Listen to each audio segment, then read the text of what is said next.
Hello students, मैं आपकी मीनू दी। आज आपको 11th क्लास का फिजिकल एजुकेशन का चैप्टर नंबर 5 योग करवाने जा रही हूँ, जिसमें मैं आपको योग का अर्थ, महत्व और योग के अंग बताऊंगी। उम्मीद करती हूँ कि आप मेरा वीडियो अंत तक देखेंगे और इसे लाइक और सब्सक्राइब करना बिल्कुल नहीं भूलेंगे। मैं सबसे पहले बताऊंगी कि योग क्या है।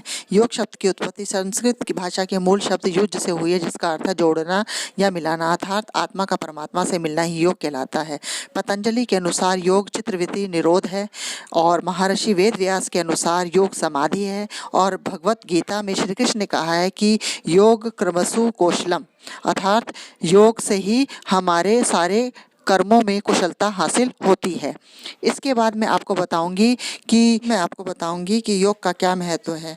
योग का शारीरिक रूप से, सामाजिक रूप से, मानसिक रूप से और आध्यात्मिक रूप से बहुत ज़्यादा महत्वपूर्ण स्थान है। सबसे पहले मैं आपको बताऊंगी कि शारीरिक रूप से योग का क्या महत्व है। शारीरिक स्वच्छता के लिए, नंबर 2 रोगों से बचाव के लिए, शरीर को सौंदर्य बनाने हेतु, शरीर की सही मुद्रा हेतु, 5वां मांसपेशियों के विकास के लिए, और हृदय और फेफड़ों की कार्य क्षमता बढ़ाने के लिए भी योग का बहुत ज़्यादा महत्वपूर्ण स्थान है। और शरीर में लचक के विकास के लिए भी हमारे लिए योग बहुत ज़्यादा महत्वपूर्ण है। फिर है सामाजिक रूप से योग का क्या महत्व है। सामाजिक गुणों को विकसित करने में योग बहुत ज़्यादा महत्वपूर्ण स्थान देता है। नंबर 2 सामाजिक रिश्ते विकसित करने में बहुत ज़्यादा सहायक होता है। और फिर है मानसिक रूप से योग का क्या महत्व है। मानसिक रूप से योग का महत्व ये है कि वो तनाव से मुक्ति करता है, तनाव रहित जीवन देता है, एकाग्रता बढ़ाने में सहायक होता है, याददाश्त बढ़ाने में सहायक होता है, और सहन शक्ति बढ़ाने में सहायक होता है। फिर इसके बाद इसका है योग का आध्यात्मिक क्या महत्व है। योग के आध्यात्मिक गुणों का विकास करता है, ध्यान बढ़ाने में सहायक होता है, और नैतिक गुणों को विकसित करने में सहायक होता है। इस प्रकार हम देखते हैं कि योग का हमारे शारीरिक, सामाजिक और मानसिक और आध्यात्मिक रूप से बहुत ही ज़्यादा महत्वपूर्ण स्थान है। अब मैं आपको बताऊंगी कि योग के अंग या तत्व क्या क्या हैं। योग के तत्व या अंग हैं, नंबर 1 यम, नंबर 2 नियम, नंबर 3 आसन, नंबर 4 प्राणायाम, नंबर 5 प्रत्याहार, नंबर 6 धारणा, नंबर 7 ध्यान, और नंबर 8 समाधि। तो ये थे योग के तत्व और अंग। इसके बाद मैं आपको बताऊंगी आसन और प्राणायाम से आप क्या समझते हैं। आसन, नंबर पहले बताऊंगी आसन। पतंजलि के अनुसार आसन का अर्थ है स्थिर सुखम आसनम, अर्थात लंबे समय तक सुखपूर्वक बैठने की स्थिति को आसन कहते हैं। फिर है प्राणायाम। प्राणायाम 2 शब्दों से मिलकर बना है, एक है प्राण और दूसरा आयाम। प्राण का अर्थ है जीवन, ऊर्जा, और आयाम का अर्थ है नियंत्रण। श्वास और प्रश्वास पर नियंत्रण करने का ही नाम प्राणायाम है। इसके बाद मैं आपको बताऊंगी प्राणायाम की प्रक्रिया के अंग क्या है। नंबर 1 पूरक यानी श्वास लेना, फिर रेचक श्वास बाहर निकालना, और नंबर 3 कुंभक यानी श्वास रोकना।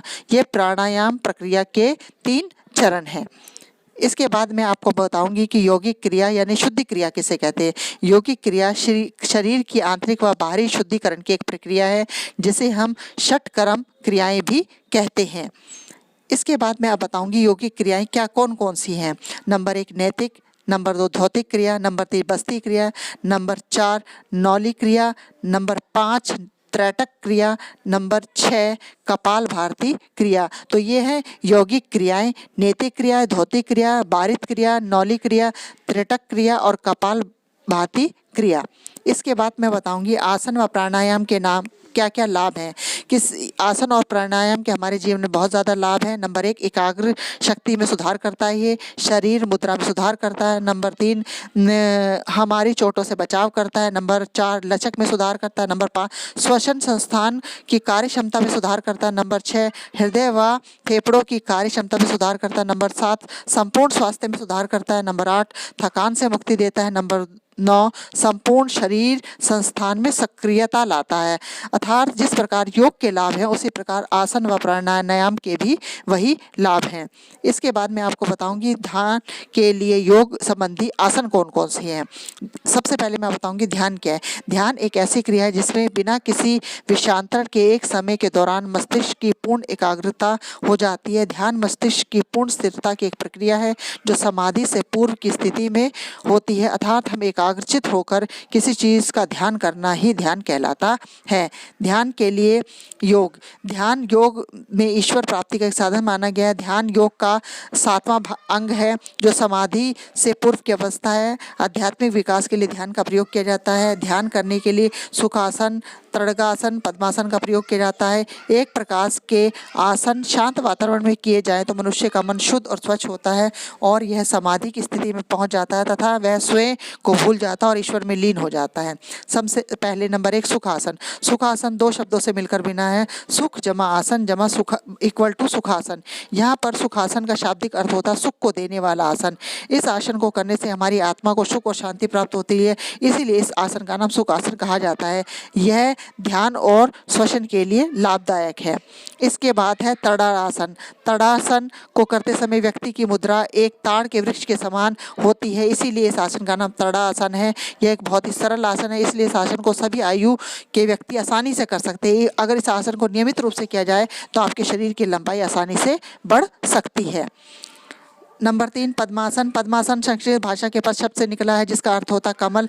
इस आसन से शरीर बहुत हद तक कमल जैसा प्रतीत होता है, इसलिए इसको लोटस पोज भी कहते हैं। पद्मासन बैठकर किए जाने वाला एक ऐसा योग अभ्यास है जिसके बारे में शास्त्रों में कहा गया है कि यह आसन अकेले ही शारीरिक मानसिक और आध्यात्मिक रूप से आपको सुख और शांति देने में समक्ष होता है। इस आसन में शारीरिक गतिविधियाँ बहुत कम हो जाती है और आप धीरे धीरे अध्यात्म की ओर अग्रसर हो जाते हैं। तभी तो इस आसन को ध्यान के लिए सर्वश्रेष्ठ योगा अभ्यास माना गया है। इसके बाद है शशांकासन।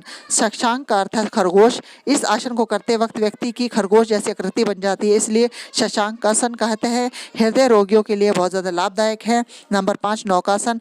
आसन में नौकन के समान आकार धारण किया जाता है, इसलिए इसे नौकासन कहते हैं। कमर व पेट की मांसपेशियों के लिए अच्छा आसन है तथा हार्निया के रोगियों के लिए भी काफ़ी लाभदायक है। इसके बाद है वृक्षासन। वृक्षासन 2 शब्दों से मिला है। वृक्ष का अर्थ है पेड़ और आसन योगा मुद्रा की ओर दर्शाता है। इस आसन की अंतिम मुद्रा एकदम अटल होती है जो वृक्ष की आकृति की लगती है, इसलिए इसे यह नाम दिया गया है। यह बहुत हद तक ध्यानात्मक आसन है। यह आपके स्वास्थ्य के लिए अच्छा ही नहीं बल्कि मानसिक संतुलन भी बनाए रखने में सहायक होता है। गठिया के दर्द के लिए काफ़ी लाभकारी आसन होता है। इसके बाद है गरुड़ा आसन। गरुड़ा योग खड़े होकर करने वाले योग में एक महत्वपूर्ण योगाभ्यास है। यह अंडकोश एवं मुद्रा के लिए बहुत लाभकारी योगाभ्यास है। इस आसन में हाथ एक दूसरे में गुथ लिए जाते हैं और छाती के सामने इस प्रकार रखे जाते हैं जैसे गरुड़ की चोंच होती है, इसीलिए इस आसन को गरुड़ा आसन कहता है क्योंकि इस आसन में गरुड़ जैसी आकृति बनाई जाती है। इस आसन के बारे में कहा जाता है कि गरुड़ पक्षी में बैठ के भगवान विष्णु दिव्य लोकों की सैर किया करते थे। घुटनों के लिए यह आसन बहुत ज़्यादा लाभकारी होता है। अब मैं बताऊंगी योग निद्रा का क्या अर्थ है। आध्यात्मिक निद्रा अर्थात योग निद्रा का मतलब होता है आध्यात्मिक निद्रा। यह वह निद्रा है जिसमें जागते हुए सोना है व सोने व जागने के बीच की स्थिति है योग निद्रा। इसका योग निद्रा के लाभ क्या है? दिन भर तरोताज़ा रखता है, शरीर व मस्तिष्क का स्वस्थ रहना होता है, नींद की कमी को पूरा करता है, इससे थकान तनाव व अवसाद दूर हो जाते हैं। योग निद्रा से बुरी आदतें छूट जाती हैं। योग निद्रा का प्रयोग रक्तचाप, मधुमेह, हृदय रोग, सिर दर्द, तनाव, पेट व घाव, दमे की बीमारी, गर्दन दर्द, कमर दर्द, घुटनों जोड़ों का दर्द, साइकिटिका, अनिद्रा, अवसाद और अन्य मनोवैज्ञानिक बीमारियां, स्त्री रोग में प्रसव काल की पीड़ा में बहुत ही ज़्यादा लाभदायक होता है। तो ये था मेरा आज का वीडियो। आपको कैसा लगा इसे अंत तक देखना, इसे लाइक और सब्सक्राइब करना बिल्कुल मत भूलना। धन्यवाद।